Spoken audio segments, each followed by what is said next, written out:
테슬라 소식입니다. 기가 베를린 근로자 위한 통근 열차 개통.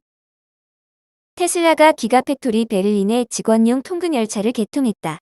최근 테슬라 유럽은 X에, 이제 기가팩토리 베를린은 한 번에 400명을 태울 수 있는 열차를 운영한다며 새로운 테슬라 역의 열차가 들어오는 짧은 영상을 공개했다. 열차 플랫폼은 태양광 패널로 덮인 모습이었으나 열차는 전기화되지 않은 것으로 보인다. 일각에서는 전기차를 만드는 공장이 디젤 기차를 사용한다는 점은 다소 아이러니하다고 지적했다. 4일 전기차 전문 매체 인사이드 EV에 따르면 새로운 통근 열차는 평일 하루 약 60회 40분마다 왕복 운행된다.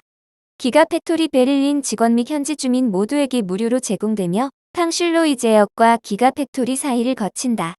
통근 열차는 기존의 셔틀버스 서비스를 대체한다. 이를 통해 지역 교통 체증 완화에 기여할 수 있다는 설명이다.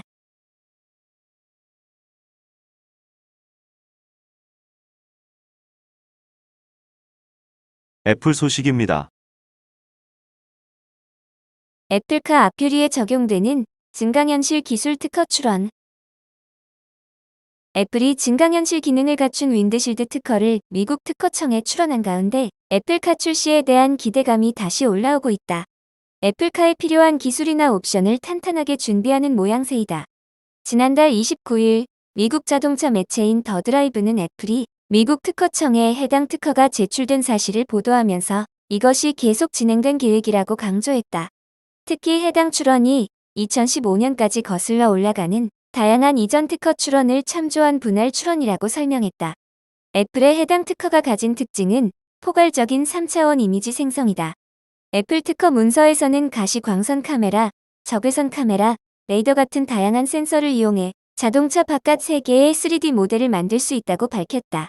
여기에는 초음파 및 조명 기반 스캐닝 장치도 포함되어 보다 빠르고 정확한 주변 정보 획득이 가능하다. 증강현실 디스플레이는 물리적 현실 배경을 비추면서 그 위에 여러 겹으로 각종 부호나 사용자와 상호작용하는 그래픽을 겹쳐 표시할 수 있다.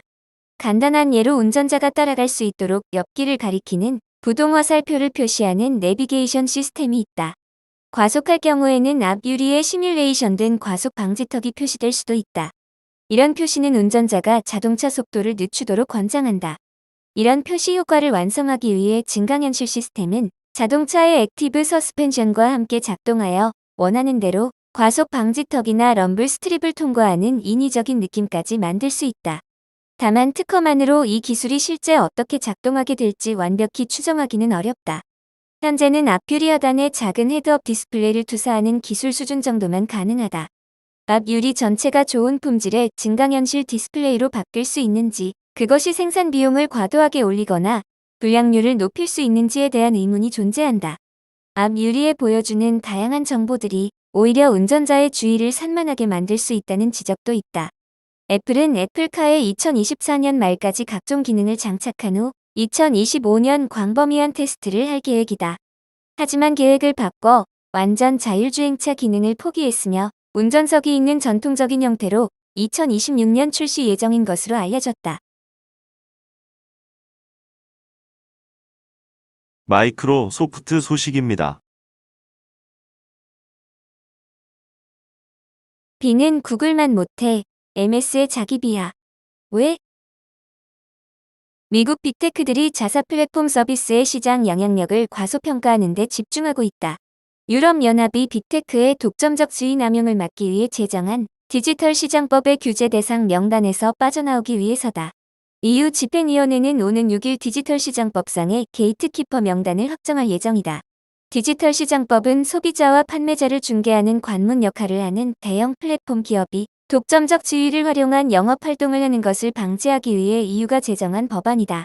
집행위는 지난달 알파벳, 아마존, 애플, 바이트댄스, 메타, 마이크로소프트, 삼성전자 등 7개사를 게이트키퍼 후보군에 올린 뒤 각사로부터 받은 보고서를 토대로 내부 검토를 진행했다. 파이낸셜 타임스는 4일 해당 사안에 정통한 관계자들을 인용해 마이크로소프트와 애플이 자사의 플랫폼 서비스가 생각만큼 대중적이지 않다고 호소하고 있다고 보도했다. 마이크로소프트는 특히 검색 엔진 빙의 시장 점유율이 3%에 불과하다는 점을 강조하고 있는 것으로 전해졌다. 경쟁사 구글의 검색 엔진이 빙보다 훨씬 더 막강한 만큼 구글과 동일한 잣대를 적용받을 수 없다는 주장을 펼치고 있다. 빙이 규제 대상 서비스에 포함되면 향후 사용자에게 구글 등 경쟁사의 검색 엔진을 선택할 수 있는 기회를 제공해야 하는데, 이는 결국 구글의 검색 엔진 시장 점유율을 더욱 높일 수 있다는 이유에서다. 마이크로소프트는 PC 운영체제인 윈도우가 게이트키퍼로 지정되는 것에 대해서는 이의를 제기하지 않을 전망이다. 디지털 시장법이 적용될 플랫폼 분야는 가상비서, 검색 엔진 광고 서비스, 비디오 공유 서비스, 온라인 중개 서비스, 운영체제, 인터넷 브라우저 커뮤니케이션 서비스, 클라우드 컴퓨팅, SNS 등 총 10개다. 이 분야에서 유럽 3개국 이상에서 동일한 서비스 제공. 과거 3년간 유럽 연 매출 75억 유로 또는 전년 말 기업 가치 750억 유로 이상. 과거 3년 이후 내 월간 활성 이용자 4,500만 명 또는 기업 고객사 1만 개 이상의 조건을 충족하면 게이트키퍼에 오른다. 디지털 시장법은 내년 1분기부터 시행한다. 게이트키퍼로 확정되면 10개 규제 대상 플랫폼 중 각 기업이 해당되는 분야에서 규제를 받게 된다. 자사 플랫폼을 활용해 취득한 고객 데이터를 결합, 이전할 수 없고 광고에 활용하는 것도 제한된다. 의무 사항을 위반하면 직전 연도 글로벌 매출의 최대 10%를 과징금으로 부과받을 수 있다. 법 위반 행위를 반복하면 과징금 상한선은 매출의 20%로 올라간다. 아마존 소식입니다. 아마존 클리닉 오픈. 활짝 열린 가상병원 원격 치료의 시대. 아마존이 지난주부터 시작한 아마존 클리닉 서비스에 대해 CNN, CNBC 등 외신이 2일 보도했다. 아마존은 알레르기, 여드름, 탈모 등 일반적인 질병 문제를 치료하기 위한 가상 클리닉을 시작했다. 이는 전사상거래 글로벌 기업이 기존 사업에서 의료 산업으로 범위를 확장하려는 최신 행보다. 이로써 아마존의 가상 클리닉은 미국의 워싱턴 DC와 50개 주에서 이용 가능하게 됐다.